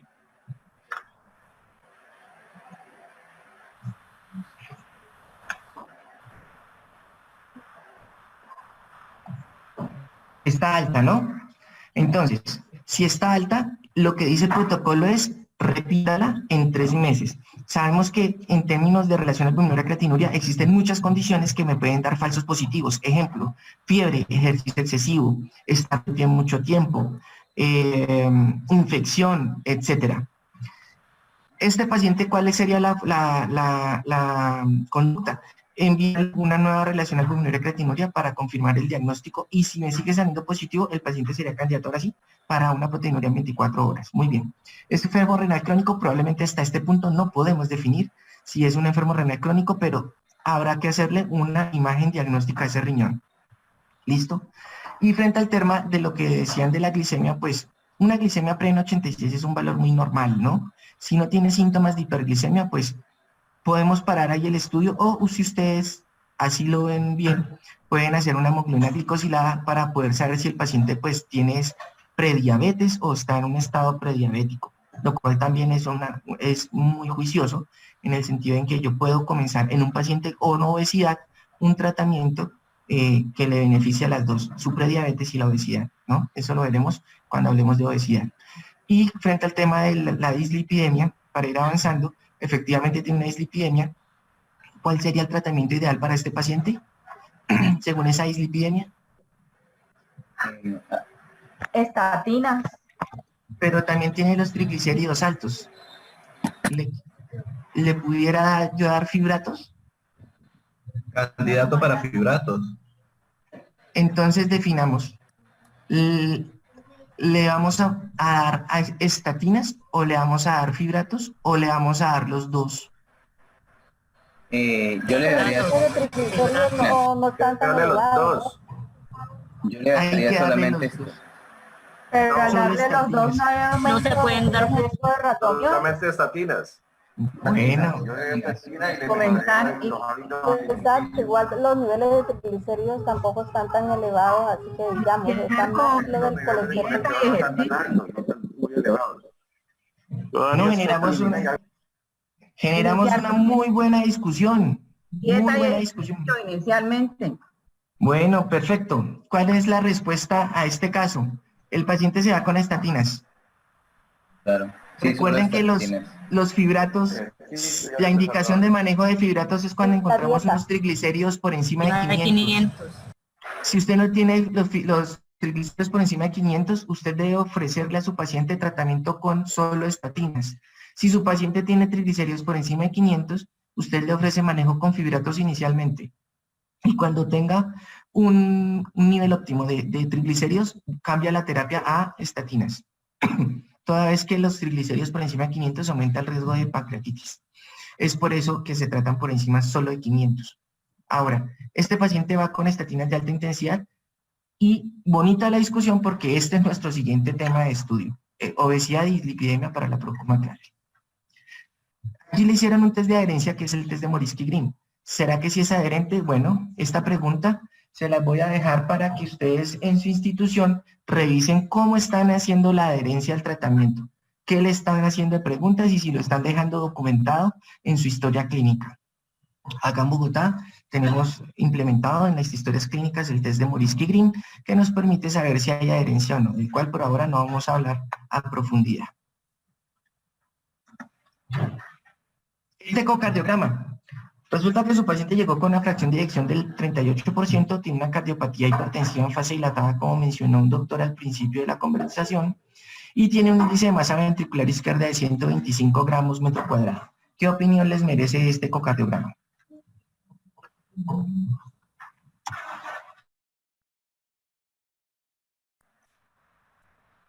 Está baja la fracción de eyección, para que sea normal debería estar por encima de 60.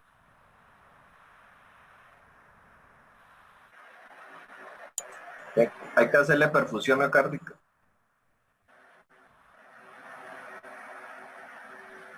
Hay que hacerle perfusión miocárdica. Bueno, otra persona dijo que tiene una FEBI deprimida, sí. Pues este paciente tiene una insuficiencia cardíaca y ya el corazón no está funcionando porque la eyección es muy baja. Yo pienso que aquí habría que pensar en darle inotrópicos positivos. Inotrópicos. Bueno, ¿qué otra cosita tenemos con este ecocardiograma?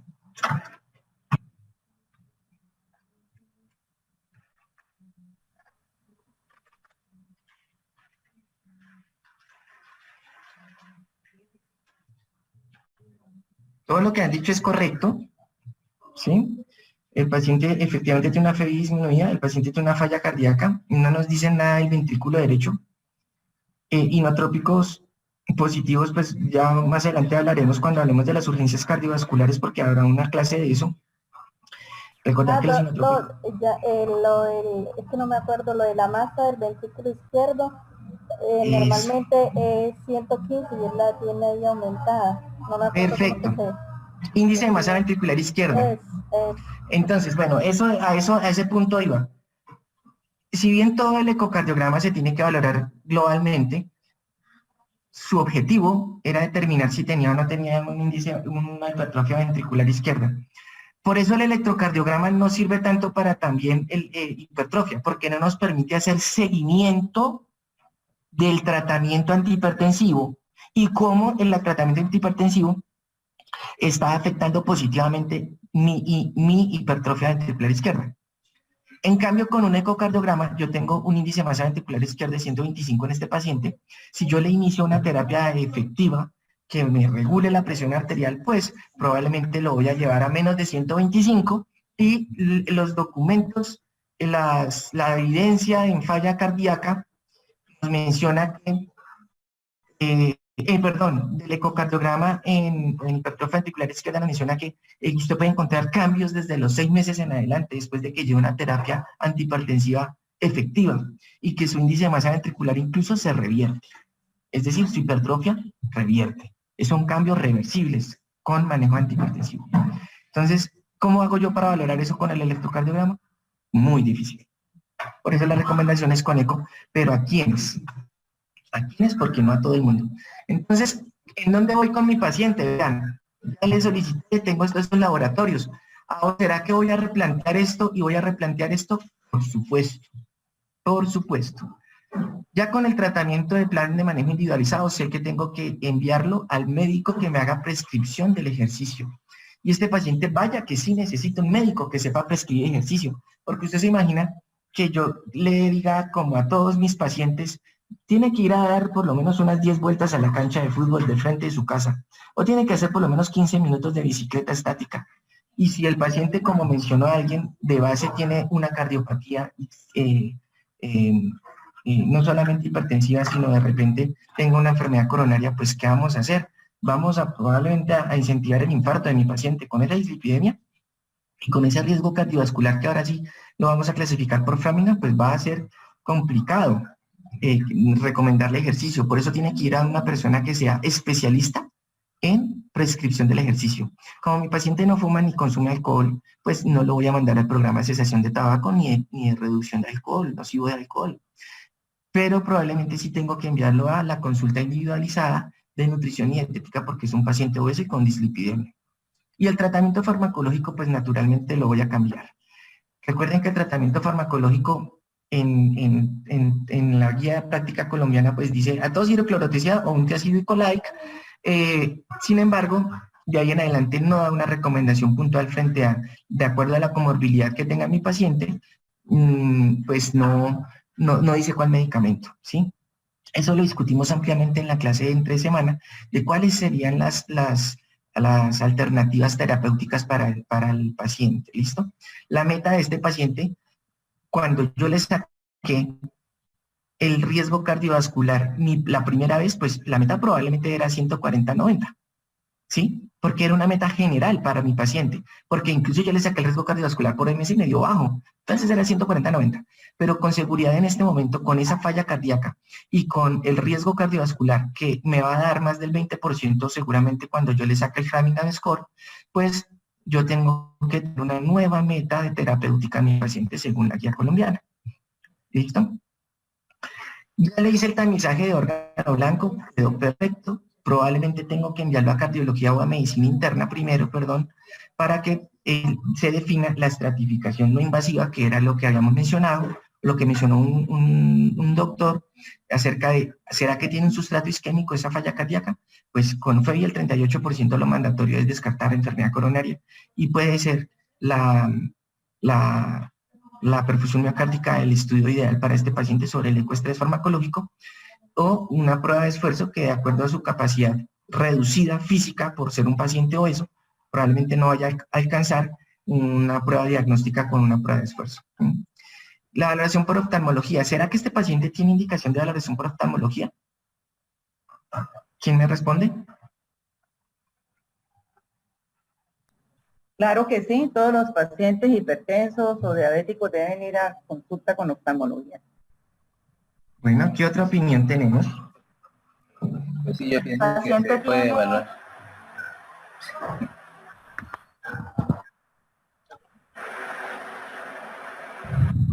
Bueno, Fondo de ojo nosotros como médicos en la consulta y mirar a ver los cruces arteriovenosos.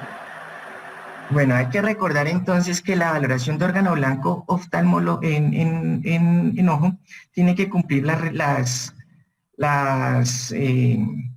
recomendaciones, y es por lo menos un diagnóstico de más de 5 años sin control de la tensión arterial, que tenga una enfermedad renal crónica asociada mayor una enfermedad renal crónica estadio 2 en adelante, que tenga una hipertensión arterial resistente, que tenga, pues ya les mencioné, más de 5 años de hipertensión arterial sin tratamiento, y que tenga hipertensión arterial persistente estadio 2 en adelante. ¿Qué significa eso? Que mi paciente en este caso sí tiene indicación de valoración por oftalmología. Recuerden que para búsqueda de órgano blanco retina, recuerden que no es hay una recomendación débil en contra frente al tema de que nosotros mismos hagamos fondo de ojo, porque lamentablemente el entrenamiento o la curva que tenemos la mayoría de nosotros, no quiero decir todos, porque aquel que se sienta en capacidad de hacerlo lo puede hacer, hacer un fondo de ojo y diagnosticar una retinopatía hipertensiva, pues lo puede hacer. Sin embargo, la recomendación global es no lo haga, sino que si su paciente tiene los criterios para hacerle un fondo de ojo, que lo haga un oftalmólogo. Por eso es que hay que afinar los diagnósticos que los criterios que les acabé de mencionar para remitir el paciente al oftalmólogo. ¿Este paciente tiene que ir al oftalmólogo? Claro que sí. ¿Por qué? Porque tiene más de 5 años de hipertensión arterial no controlada. Y tiene una hipertensión arterial estadio 2 persistente. Entonces, claro que tiene la indicación de valoración por oftalmología. Sin embargo, no el 100% de los pacientes con hipertensión o con diabetes tienen indicación de hacer fondo de ojo, ni tienen indicación de valoración por oftalmología. Eso tiene que quedar claro para tratar de optimizar los recursos. En la guía de práctica clínica y en la clase, para que por favor la podamos repasar, están los criterios de remisión para oftalmología y para diagnóstico de órgano blanco corazón. Y los que sí definitivamente, 100%, sí o sí, tienen que tener tamizaje es el órgano blanco riñón. ¿Cómo lo hacemos? Pues ya lo hicimos. Le solicitamos desde el principio una relación albuminuria-creatinuria y nos dio positivo. Nos dio 55 miligramos gramo.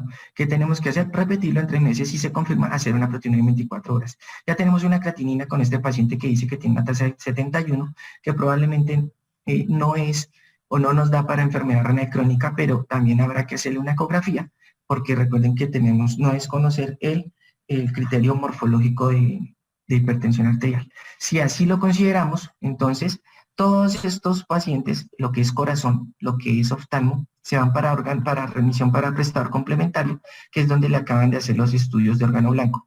Y estos hitos en rojo sí tenemos que cumplirlos del prestador primario, que es el tamizaje de órgano blanco riñón.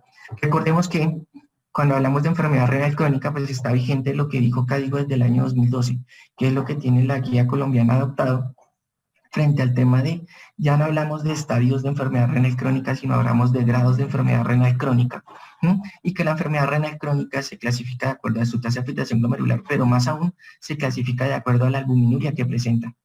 Y si le encontramos, lo que acabamos de mencionar, si está entre 30 y 300, que parece ser el estado de nuestro paciente, pues estaríamos hablando de una posible enfermedad renal crónica, por lo menos grado 2, que tiene un riesgo moderado.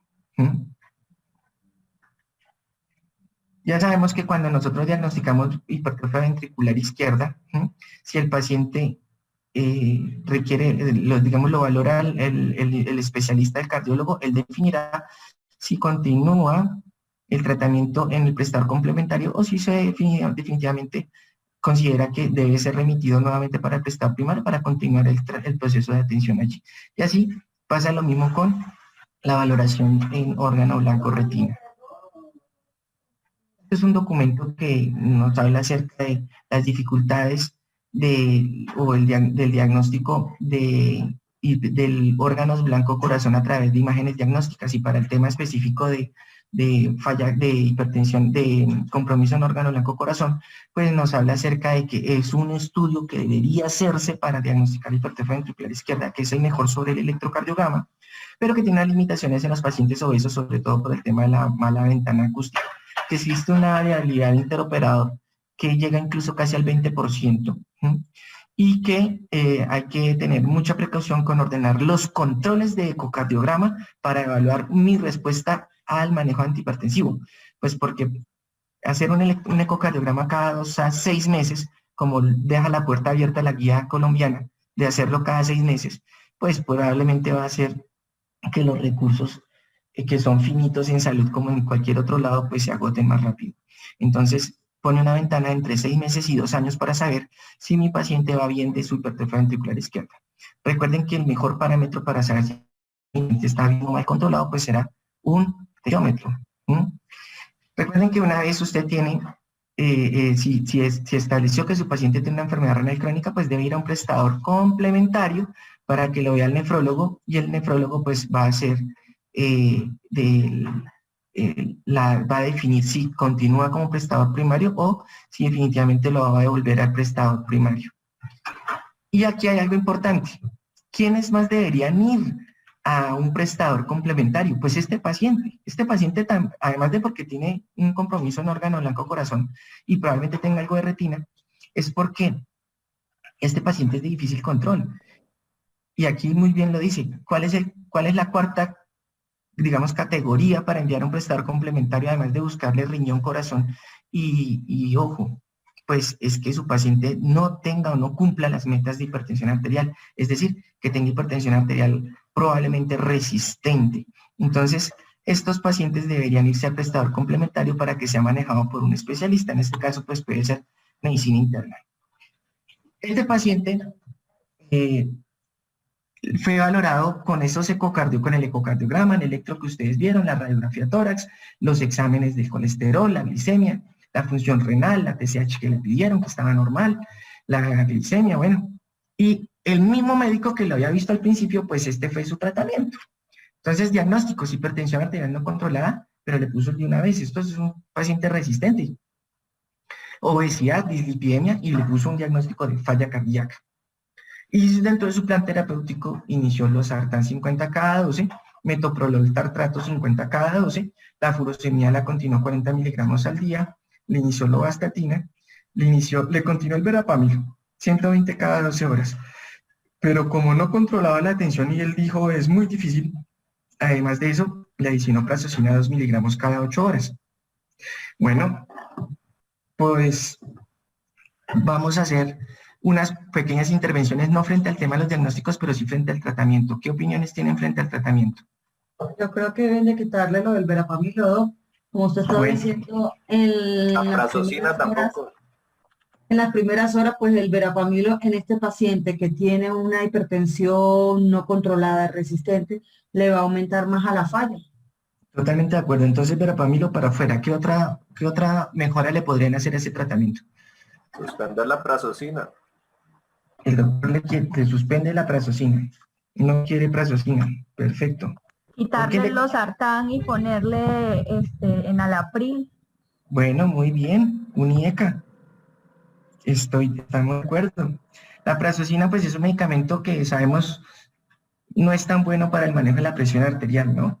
Tenemos otro arsenal terapéutico mejor, antes que prazosina. Entonces el doctor, porque ya le quitaron verapamil y prazosina, y no se la van a reemplazar con nada. Nifedipino. Bueno, le pueden poner un amlodipino o nifedipino, perfecto. En este caso, el carvedilol estaría indicado en este paciente muy también. Bien, doctora, muy bien. Recuerden que el metoprolol tartrato, que es el metoprolol que cubre el plan de beneficios, es un metoprolol pues que no vamos a satanizar tampoco, pero es un metoprolol que tiene una vida media muy corta, por eso incluso los intervalos de administración recomendados son de 8 horas. Y cuando usted en los estudios al tartrato no le fue bien en prevención de muerte de origen cardiovascular. En cambio, el carvedilol o el metoprolol succinato son medicamentos de mayor calidad para nuestros pacientes. Entonces, el carvedilol en este caso sería una excelente opción. Entonces, le cambiamos el metoprolol por carvedilol. Bueno, ¿qué otra cosa le quieren hacer? Agregar un ácido acetilsalicílico. Le quiere agregar asa. ¿Y qué otra cosa quiere hacer? La hidroclorotiazida. Cambiar la diurético de asa. Diurético de asa. ¿El diurético de asa se lo quitarían y le dejarían hidroclorotiazida? Hidroclorotiazida, sí. Bueno, entonces vamos de una vez viendo el tema de la aspirina. El tema de la aspirina estaría indicado si su paciente tiene un riesgo cardiovascular más del 20% en los siguientes 10 años, lo cual parece ser una opción en este caso. Muy bien por la aspirina. El tema de la hidroclorotiazida, recuerden que estamos en el contexto de falla cardíaca, no solo de un paciente hipertenso arterial. Entonces, en el momento de ser hipertensión más falla cardíaca, la mejor opción para este paciente es un diurético de asa, que tiene mayor impacto sobre la sobrecarga de volumen que tiene nuestro paciente, porque recuerden que cuando él consultó, además de estar infiltrado, tenía edema de miembros inferiores de origen blando, de palpación blanda. Entonces, disculpe, una pregunta con respecto a la espironolactona, ¿nos podría decir algo? perfecto, espironolactona. En vez de iniciar hidroclorotiazida, nos vamos con espironolactona. ¿Por qué? Por la evidencia que hay acerca de la espironolactona con una fracción de eyección reducida. Y en este caso, hasta que no se descarte que es de origen isquémico, el paciente debería tener espironolactona. Muy bien, dosis de 25 miligramos al día, que es el medicamento sobre la hidroclorotiazida. ¿Listo? Entonces sí requiere un diurético adicional, pero entonces espironolactona. ¿Qué otra cosa podemos decir frente al tratamiento? Bueno, nadie dijo nada acerca de la lovastatina. La lovastatina es un medicamento que va a entrar en desuso, porque no es una estatina de alta intensidad. No lo es. Las metas terapéuticas con lovastatina no son ni comparables cuando usted inicia rosuvastatina o atorvastatina, ambos medicamentos incluidos en el plan de beneficio. Entonces, la indicación en este paciente es estatina de alta intensidad por su riesgo cardiovascular y por su dislipidemia grave que tiene, 285 de colesterol total. Entonces, la indicación en este es o rosuvastatina de 40 miligramos, que es la dosis de alta intensidad, o atorvastatina de 80 miligramos, que es la dosis de alta intensidad en las noches. Listo, perfecto. Si se dan cuenta cómo ese tratamiento cambió, absolutamente todo. Lo único que continuaron fue la furosemida. O sea que el paciente tenía más razón que el médico cuando llegó, porque él ya venía tomando furosemida. Fue el único tratamiento, ya ustedes con una mentalidad más crítica y con los elementos y los argumentos para tratar la hipertensión arterial en comorbilidad con falla cardíaca, definieron que este tratamiento literalmente casi todo lo cambiaron y quedó bien manejado. Muy bien. Entonces la hipertensión arterial resistente. Y recuerden que la hipertensión arterial resistente es aquel paciente que no consigue estas metas, o sea, menos de 140/90, y que se confirma con un mapa, pilas, que se confirma con un mapa. Usted no puede asumir que su paciente es hipertenso arterial resistente como lo asumió este médico, porque puede tener hipertensión de bata blanca. Y usted, cada vez que viene, el paciente está con cifras tensionales altas y su conducta es más y más y más medicamentos. Como lo mencioné, el test de Morisky-Green que le puso al médico ahí dijo que sí está adherente. Entonces, como dijo sí está adherente, lo que necesita es más medicamentos. Pero nunca le ordenó un mapa para confirmar la hipertensión arterial resistente. Entonces, tenemos que confirmarlo con presión arterial, con un mapa. Si usted confirma efectivamente que su paciente sí tiene una hipertensión arterial resistente, es porque usted verificó que el paciente ya hizo unas modificaciones en el estilo de vida. Si usted no hizo modificaciones en el estilo de vida, tampoco podemos denominar que es resistente. Y recuerde que para que sea resistente tiene que tener un IECA, un ARA2 más un bloqueadores de los canales de calcio en presencia de antibiótico. Lo tenemos. Entonces, este paciente puede ser un caso de hipertensión arterial resistente, pero no asegurarlo como lo hizo el médico. ¿Cuál es la conducta? Tomar un mapa. Recordar que en la guía europea nos menciona el 50% de lo que nosotros decimos que es hipertensión arterial resistente resultan, ¿cierto?, hipertensiones arteriales pseudoresistentes. Y para ello, ¿qué necesitamos? El mapa. Por eso la indicación es el mapa. ¿Listo? Pero ¿será que este paciente tiene riesgo de tener hipertensión arterial resistente? Claro, ¿qué nos dice la guía europea? Vean, recuerden que entre los diagnósticos en la segunda consulta, el médico siguió con sus diagnósticos pues, los que vimos ahí en la pantalla, pero nunca puso, venga, ¿y será que no tiene una apnea del sueño? No le hizo un Epworth al paciente, nunca le preguntó cuál es el test que tiene frente a la somnolencia. Entonces yo creo que sí tiene una apnea del sueño. Y recordar que dentro de las características de la hipertensión arterial resistente, pues en nuestro paciente las cumple. Y causas secundarias de hipertensión resistente, pues las más comunes están en la apnea del sueño. ¿Y qué decimos en Colombia? En Colombia, la apnea del sueño es una prevalencia entre el 30 y el 60% entre las causas de hipertensión arterial resistente. Y la clínica son ronquidos, somnolencia y cefalea matutina, como los signos y síntomas que mayor peso tienen. Los tres se los puse en la historia clínica. Es decir, y si hubiéramos hecho un Epworth, porque el médico nunca lo hizo y pues nosotros ninguno tampoco lo propusimos, probablemente va a tener más de 10. Si le hubiéramos preguntado, yo les había dado los datos para que nos diera más de 10. Este paciente necesita un estudio del sueño. Definitivamente tiene una apnea, probablemente la tiene y probablemente sea una hipertensión arterial resistente. Sin embargo, el proceder es que el médico tenía que confirmarlo con un monitoreo ambulatorio de presión arterial y que en el prestador complementario, ya en este caso, hagamos un estudio de una posible apnea del sueño. De tal forma que, ven, me faltó un cuadrito, bueno, les quiero dejar un último mensaje acá.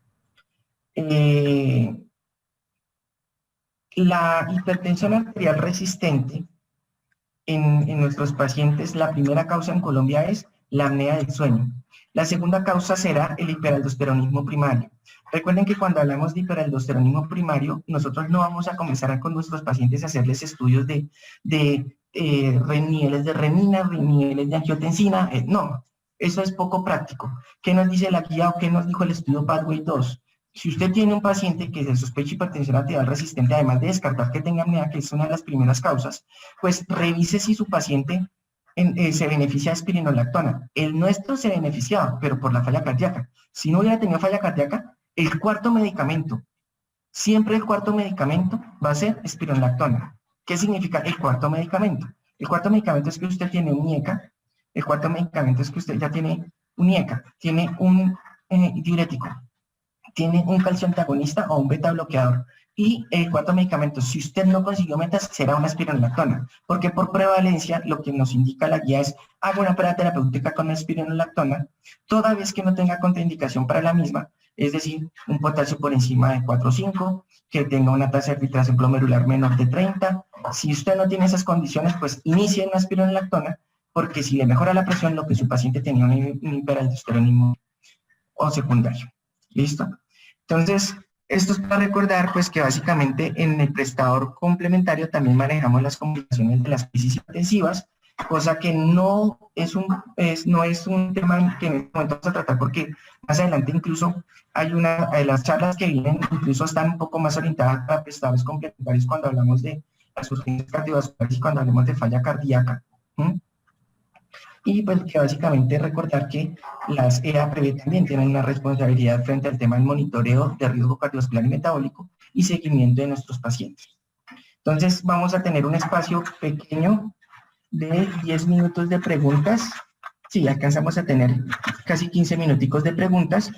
Entonces, no sé si Tatiana me está escuchando para que revisemos cuáles preguntas tenemos en el chat para responder y las demás pues los que levanten la manito y pregunten. Doctor, yo quiero hacer un comentario. Dos comentarios. Soy el doctor Germán Cortés y atiende el programa de riesgo cardiovascular de la Unidad Básica Loma de Bolívar. ¿Cómo está, doctor? ¿Qué tal? Quiero hacerle dos comentarios. Uno, acerca de los pacientes que son dirigidos por todos los médicos al programa. La mayoría de los pacientes, yo me atrevería a pensar que cerca del 50% de los pacientes no llegan a la primera consulta. Es decir, que el médico le diagnosticó la hipertensión y el paciente no llega a la primera consulta del programa de hipertensión. Y la mayoría de los pacientes que llegan remitidos del servicio de urgencias. Es decir, que en consulta externa el paciente no llega al programa. Prácticamente la gran mayoría de las veces el paciente no llega. El paciente vuelve y pasa segunda vez al médico, vuelven y lo envían al programa y hasta 3 veces para que el paciente llegue. El paciente no tiene conciencia de enfermedad.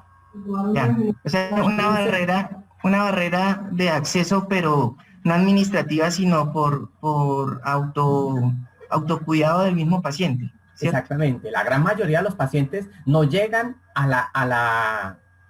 la primera consulta y eso sucede sobre todo en la consulta externa. La gran mayoría de los pacientes que llegan al servicio llegan remitidos del servicio de urgencias porque el paciente tuvo algún evento que lo hizo acudir a urgencias y termina en el programa la gran mayoría de las veces por el servicio de urgencias. La gran mayoría de consulta externa, simplemente el médico le dice usted sufre de la tensión y lo manda al programa y el paciente no llega. Y pasan 2 y 3 veces que el paciente que vuelve a pasar a medicina general y el paciente por allá a la tercera consulta aparece. Y el segundo comentario que le quería hacer es que la gran mayoría de las veces el paciente llega con el losartán, el amlodipino y la hidroclorotiazida. Y cuando uno le pregunta al paciente, ¿qué me le mandó el médico? El médico me mandó losartán. ¿Y qué cantidad? Una tableta al día. Y uno va y mira y el paciente tiene la fórmula y el paciente tiene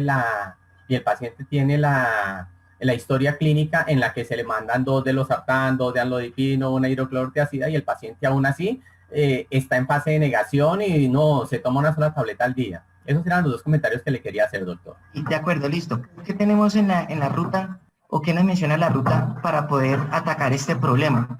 Acá recuerden que este programa de manejo integral del paciente con hipertensión arterial, ¿quién es la persona que lo lidera? ¿Qué perfil de talento humano en salud lo lidera? Jefes. Una enfermera profesional. Las jefes de enfermería, las licenciadas en enfermería son las personas indicadas para este programa de manejo integral de atención en pacientes. Un programa de hipertensión arterial debe estar constituido bajo la premisa de que los pacientes no se cuidan, que los pacientes son rebeldes en algunos casos y que nosotros tenemos mucho de la culpa de eso, porque no los concientizamos ni nos tomamos el tiempo suficiente para explicarle ni para educar a mi paciente. Lejos de decir que entregarle una hoja impresa con unas recomendaciones generales para que se tomen los medicamentos es suficiente para que un paciente tome conciencia y para que un paciente se tome los medicamentos de forma individual. Dice el programa de manejo integral de pacientes. Existen varias estrategias que deben ser lideradas desde los profesionales de enfermería. La primera, los talleres individuales. Los talleres individuales es con el paciente en un consultorio donde yo le explico y le pregunto qué entendió acerca de su tratamiento y qué condiciones o qué limitaciones tiene para poderlos tomar, desde un analfabetismo hasta una negación de su enfermedad. Poder identificar esas fallas para poder orientar a nuestro paciente. 2, los talleres grupales, que en este momento de pandemia pues, nos queda complicado, pero pues cuando pasemos este periodo, retomar el tema de los talleres grupales, en las cuales existe una cosa que se llama, o una estrategia que le denominamos el padrino, y es escoger dentro de un mismo grupo de pacientes hipertensos, cuál es el que yo sé que es el juicioso, que cumple metas, que tiene los hábitos de vida, estilos de vida saludables, y poner siempre de ejemplo y de padrino a un paciente que ojalá que esté descuidado o que no tenga conciencia de su enfermedad.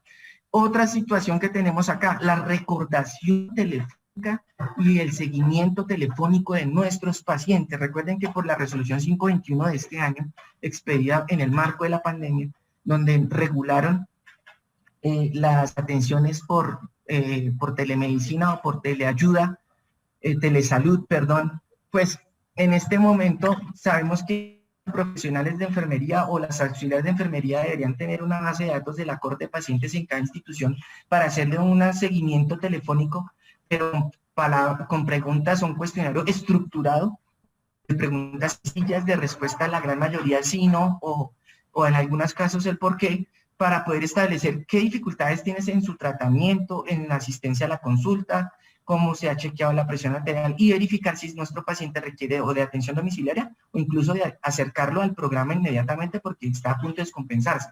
Entonces, cuando el doc nos menciona, el médico general le hace y le dice y llegan y el paciente no se lo toma, probablemente estamos fallando también nosotros como sistema y como ruta, porque el paciente debe estar incluido en un programa y no el programa no solamente debe ser concebido desde la consulta del médico o de la consulta ya de la enfermera, sino desde incluso el programa debe ir a la casa a través del teléfono, debe ir a un espacio comunitario a través de los talleres grupales, etcétera. Entonces, digamos que la ruta también ha dispuesto ese tipo de limitaciones y tiene unas herramientas para atacarlas. Bueno. ¿Tenemos otro comentario, otra pregunta que queramos hacer? Doctor, en el chat tengo una pregunta que dice de la siguiente manera. Qué pena, es que se sube la... bueno, dice Lady Torres Hernández, ¿cómo debe realizarse un afinamiento o monitoreo adecuado para determinar hipertensión arterial en una persona que aún no ha sido diagnosticada? Toma diaria de la tensión arterial a la misma hora, acostarse, acostado, parado, sentado. ¿Cuántos días se debe hacer la toma? Doctor, son las 9:54 minutos. Bueno, pues la recomendación del test de afinamiento es el automonitoreo en casa, ¿no? Si nosotros nos vamos con las recomendaciones europeas, dice, no es necesario que el paciente siempre se tome la presión arterial en la casa, lo puede ser en diferentes ámbitos, toda vez que cumpla las recomendaciones, estar sentado tranquilo, que no hable con vejiga vacía, por lo menos durante 15 minutos y que no haya ingerido alimento por lo menos en la hora previa. Si nosotros tenemos esas condiciones, pues ahí tenemos, digamos que esas condiciones el paciente las puede seguir y eso es lo más fácil, ¿sí? ¿En qué vemos dificultades? En los instrumentos con los que están tomando la presión arterial. Recuerde que los instrumentos que están tomando la presión arterial, no todos están avalados, la gran mayoría ni siquiera tienen permiso del INVIMA. Algunos de ellos son mixtos, es decir, método auscultatorio con método electrónico, o sea, insuflan con el manguito, pero el que lo mide es electrónico, eso no está recomendado. La recomendación es que sea netamente electrónico, que esté calibrado y que esté avalado. Debe tener, la medición no se puede hacer en la muñeca, la medición debe ser en el brazo. Entonces, digamos que esas digamos, las recomendaciones. Para el tiempo de que usted debe hacer el test de afinamiento, lo recomendado es hacerlo mínimo una semana, durante una semana, una vez al día, pero no todo el tiempo a la misma hora, sino debe variar las horas, por lo menos durante 3 horarios que usted ponga en el día, para que pueda determinar si se trata de una falsa medición o de una alteración en la medición, o si es ya sistemática la presencia de hipertensión arterial a determinada hora del día. ¿Listo? Bueno, y pues yo creo que nos queda espacio para una última pregunta. Sí, doctor, dice Rosemary Cole, dice, nuestros pacientes crónicos son de avanzada edad y generalmente asisten a la consulta sin familiares, por el cual acatan muy mal las recomendaciones que se le dan en la consulta. ¿Hay que apoyar esta parte social? Sí. Recuerden que en el programa de manejo integral de pacientes con hipertensión arterial, no solamente se debe abordar al paciente, también se debe abordar a la familia, porque muchos de nuestros adultos mayores no tienen esa capacidad de autocuidado que nosotros quisiéramos, ni siquiera tienen algunas condiciones sociales para identificarlos.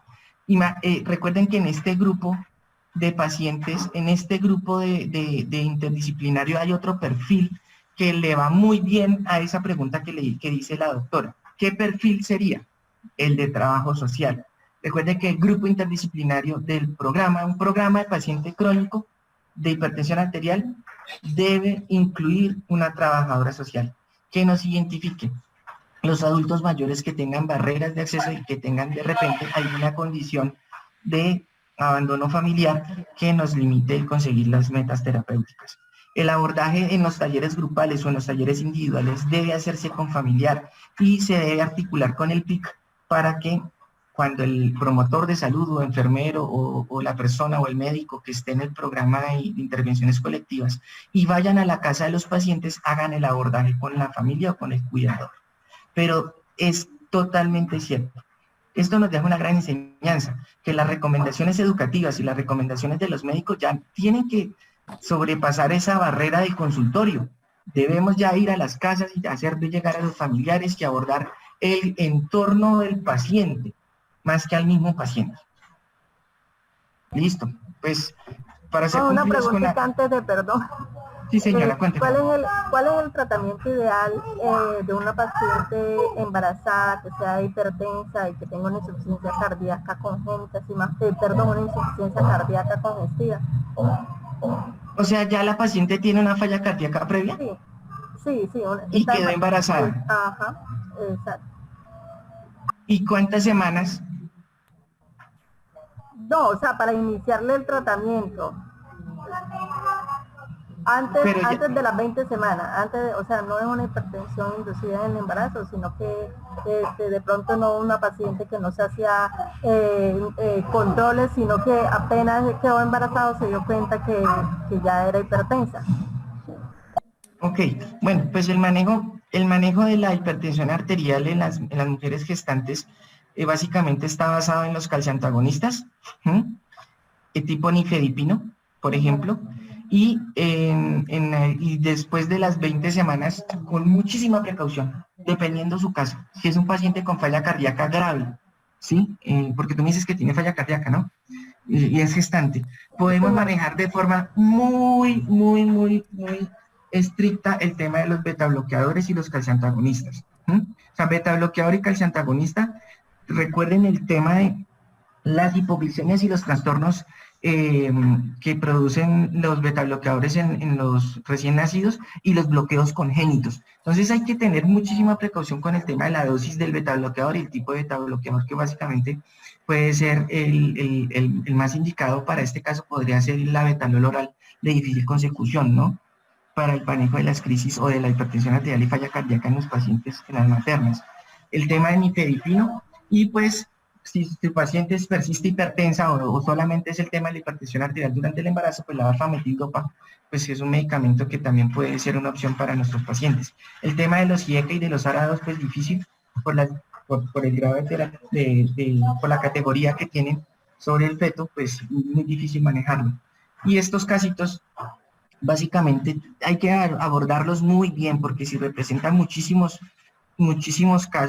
riesgo para nuestro paciente, pues hay opciones como por ejemplo lo que pone de la interrupción voluntaria del embarazo, que además de eso es una parte de la ruta integral de materno-perinatal, ¿no?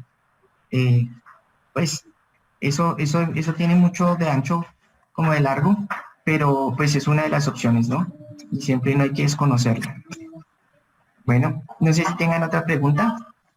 Bueno, muchísimas gracias por su atención. Espero que haya sido de provecho el caso clínico. Les traté de poner un caso clínico lo más parecido a la vida real y cómo vamos a abordar, porque sabemos que existen muchas, aplicar una ruta de entrada con las condiciones que nosotros tenemos, por ejemplo, de las dificultades administrativas, de las dificultades en nuestro sistema de historia clínica, de las dificultades de los pagadores, pues es un reto, pero no significa que sea imposible. Muchísimas gracias y buen fin de semana.